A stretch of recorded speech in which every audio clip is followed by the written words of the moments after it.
Are you an indie artist? Do you enjoy creating? Would you like to hear tips and advice that could help you elevate your career? If so, tune in to Surviving as an Indie Artist podcast.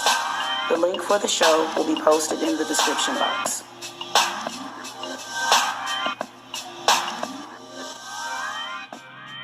Every time I go somewhere, somebody stops and says and swears that they know me. Oh, you think you know me? Then they wanna talk about how my life is working out, because they claim they know me. But you know the old me, the new me is in and out, not trying to hear what the talk's about. Yeah. All these fake ass niggas, man. What up, these bitches too? I see y'all nervous, man. Y'all thought we was playing, huh? All in, I fly shit. Look, these bitches fake, you niggas fake, some family fake, man, that's just life. And I ain't crying about that shit, dog, I'm just spitting through the mic. Put my all into this music, then release it, fuck the hype. See, first they love you, then they hate you, that shit switch up overnight. Disappointed in my city, dog, I'm mad how y'all dick right. Got me wanting to pack my bags tonight and catch this fucking flight. But if I leave, who gon' represent? No one can do like I got bitches that call my line, bro, once a month just for the pipe. Then run right back to they main. Hey, I ain't judging, live your life. I know niggas I grew up with that ain't even down the right. Get that bitch up out your heart, niggas supposed to be my guys, but you fucking with them. All of it, you cannot see how much I want you, boy. All of this good sweet love I give, I can't believe you cannot see how much I want you, boy. All of this good sweet love I give, I can't believe you cannot see how much I want you, boy. Guess my smile didn't work. Now I'm trying to figure out new ways to flirt. Ooh, yeah, you didn't see the dress I had on. I wore it just for you to say hello.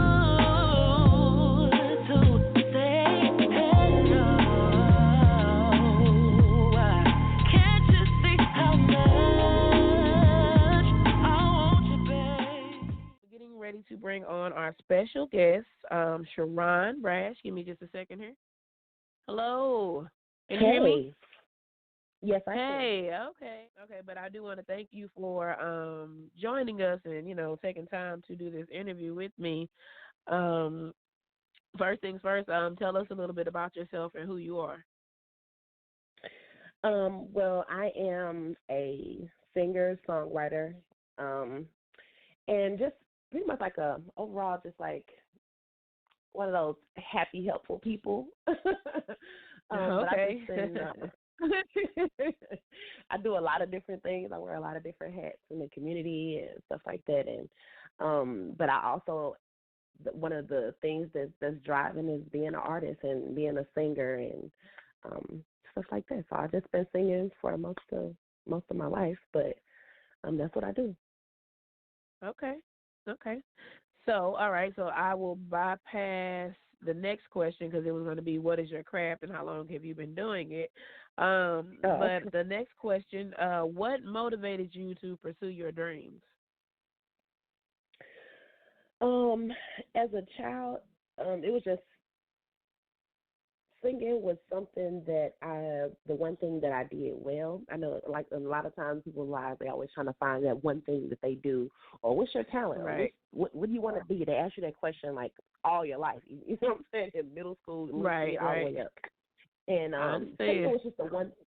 Yeah, that was just the one thing that I did really good as a kid, and it was just, and it was very inspiring. The music just inspired me, so I just took off with that. That was the one thing that when I was by myself, I didn't need anybody to do that. To sing all my favorite songs, right? And that was just most right. of my I understand. inspiration. Yeah. Okay. Let's see here. So, who inspired you? Oh man, the list. I would say like growing up, my mother would wake us up to Anita Baker. Okay. That was like her favorite artist. So Anita Baker, Shaka Khan, Aretha Franklin. Okay. I grew up on a lot of down home blues, so Johnny Taylor, Okay. Jill Scott. Okay. I can say that happened when I was about 18, and then Fantasia and Missy Elliott, and of course my mom. So. Okay. So you literally, like, sorry if I'm sniffling. My baby got me sick, so I'm trying to push forward here. But but no, that's pretty cool. Like, some of the people you named are definitely some of my favorites. I love Shaka Khan, love Aretha Franklin, love Missy Elliott. You said somebody else. I can't. Johnny Taylor, Jill Scott, and Anita Baker. Yeah, and Fantasia. yeah. Pretty much. Yeah, I definitely love Fantasia. But no, definitely a great list of inspirations, and of course your mom. If you can be inspired by your mom, that's amazing, right? Yeah. Let's see here. Yeah, to be inspired by your mom, because some people don't like their mama. I'm just saying, like, some people like, I know. Okay, so let's see here. Okay, so what do you wish you would have known when you first started pursuing your dreams? Music business 101. I think that would have eliminated the sharks right off the cuff, because most don't expect you to have your stuff in order, and a trusted mentor as a guide. I could have really used something like that. Mm-hmm. Okay, so pretty much business and a trusted mentor. Yes. You know what? And I think a lot of women, especially. I mean, I think a lot of indie artists in general, but just women especially, like, you gotta know you gotta know something, you know what I'm saying, or you gotta know how to get to some resources. Cause I mean, it's like the music stuff. I hate to say it, but it kind of feel like it's really a man's game sometimes, Real, like that's. I think that's when you starting and you're a young girl and they see that you're green and you gullible. That's when they come. Yeah. Yeah. So they come. Yeah, you're gonna be like, oh yeah, she easy. Yeah, I agree with that. That's a conversation for another day. But that's a very yeah. Let's see here. Okay, so what is something that you would change about your journey? Something I would change about my journey. My will. I think I would be more vigilant about my dreams instead of getting discouraged so much along the way. I think I would have pushed through. Like today, you're pushing through illness, through whatever. I'm pushing through. I think I should have pushed through more if I had more will to and believe that I can do it. So when people are like, oh, you can do it, but then it doesn't resonate unless you feel it on the inside, And so there was a lot of times that I had a lot of doubt. I had a lot of doubt. Like, oh, man, this thing too big for me. That's what. Yeah. I was just telling my sister, I said, it's going to be points in your life, because she's a little bit younger than me, and I try to tell her what I wish somebody would have told me. Things are going to be unpredictable sometimes. Just keep your head up. And not only that, sometimes you're going to be the only person that believe in you or in what you're trying to do. Exactly. You know what I'm saying? Right. And you have to believe in yourself. I mean, because if you don't believe, how can you convince somebody else? So what is the hardest part about pursuing your dreams in the area that you live, or just in general as well? Okay. Well, in general, St. Louis is one tough crowd, and everyone is somewhat connected. And I guess that people get the notion that an individual couldn't possibly make it past them under their nose, and the criticism gets serious. And everyone has an idea of what the staple should look like. And I don't think we have come to an agreement on what that or who that staple should be in that area. So, so the most times it's just they don't think that. I mean, you'll be good, but they'll be like, you're not that good, And as an artist, you must believe in yourself again, because I don't even like to really use the crabs in a bucket term, but I just feel like it's a lot of great artists in St. Louis, and I think that Like I said, because we're so relatable with one another, we kind of like, Cheron? No. You know? Yeah. Not you know? Multiple people say the same thing about just the St. Louis crowd in general. Think what it is. Like you said, I think people are like, oh, you're good, but if they think you're going to get an opportunity that they would possibly want, then they may or may not support you. Or, you know, like sometimes it's just not genuine support. And what I would say is, go ahead. Oh, I was going to say St. Louis holds each other to a very high level of standard when it comes to who's going to be the person holding the torch. Number one, for me, I didn't grow up in there, so for me, it's St. Louis. But like for me, it's just kind of like it's enough room for everybody. Like this is a whole wide world. It's like why does because I'm not trying to be funny. It's a lot of people that are famous from St. Louis that the people on the local scene don't even talk about. Like it's a whole lot of people like that came from St. Louis, and it's like dang, like you don't even hear nothing about these people. Like what's that girl's name? Oh, my gosh, she had that song talking about you can get the boyfriend on the weekend, I get him during the week. I can't think of her name. Yeah, isn't she from St. Louis? That's what I heard. I heard she was from St. Louis. But that's what I heard as well. She represents Philadelphia, or that's another thing. When people say that you're from St. Louis, I don't know if that's a mark, a demarcation on your record. Like, you from St. Louis, okay? You know, I don't know if it's that because people that are from St. Louis that are famous really don't talk about St. Louis as much. We got a lot of people that's not necessarily musicians, like our comedians. A lot of our comedians that are famous. It's a lot. You're right. It is a lot of comedians. It's a lot, and then what's Andy Cohen on Bravo with the Housewives? He's from St. Louis.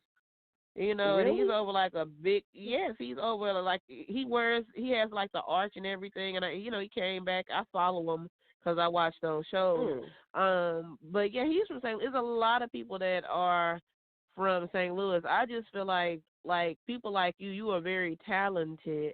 And what I turn to say, my dreams are bigger than St. Louis. Like, I just think, all you got to do is stick your hand out there and reach, and I think that somebody will grab. What is your proudest moment as an independent artist?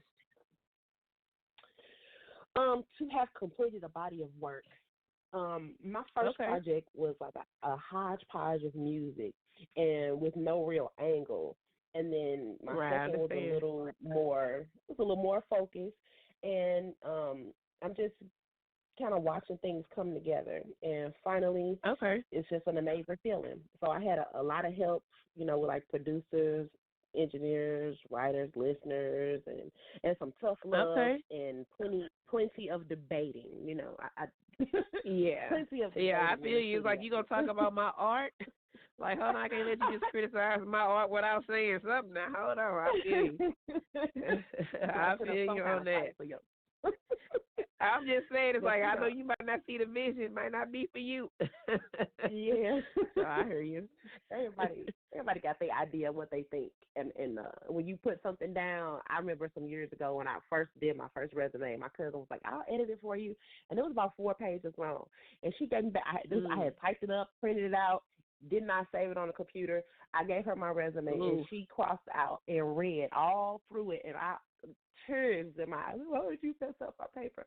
But I was very upset about her crossing it out, and I think that's part of the debate. Like, Cheron, you only need a 1 page, okay? You don't need like a book of stuff. So I'd rather have too much of somebody try to pull me back versus me not giving enough, and I got to keep going back adding. So. I hear you. But a complete body of work is the answer. Yeah. No, I know. I definitely agree with you because, as an indie artist, it is hard to pull together a project, especially if you pulling that money out your pocket. Let's see here. Yes. I'm just saying it is a little difficult. Okay, so what is the ultimate goal that you're trying to accomplish as an indie artist? To keep up with the economics of the music business and to flourish from there. And as long as I have a great product that I love and believe in, then I think I'll go as far as my mind can think. What advice can you give to your fellow indie artists? Research your craft and don't go in blind. And you have such a beautiful, know what you want. So just go in and just know what it is before you get in there. It's like come in with a plan so you can be, and protect it, because you want to protect your craft. So learn about it. Don't go in blind and use your gut feeling to get you through all of that. And share what you have and protect it. Yeah. And speak from your heart. Great advice. Great sound advice. Okay, so where can they find your music, and is there anything that you like to promote? The music you can find on SoundCloud.com /Cheron Brash, YouTube.com/Cheron Brash, ReverbNation.com /Cheron Brash. Working on a project right now, and I'm right now on the table. It's called Wallflower, and it's pretty much done. I just got a few more tracks I want to add to it, and it should be done by the fall. I definitely appreciate you taking time to complete this interview. To do the outro really quick, if you want to hold on, I'd like to thank you for tuning in. Special thanks to Cheron Brash for calling in and sharing her story with us. Please follow us, like us, and subscribe. Till next time, take care of yourself, and peace.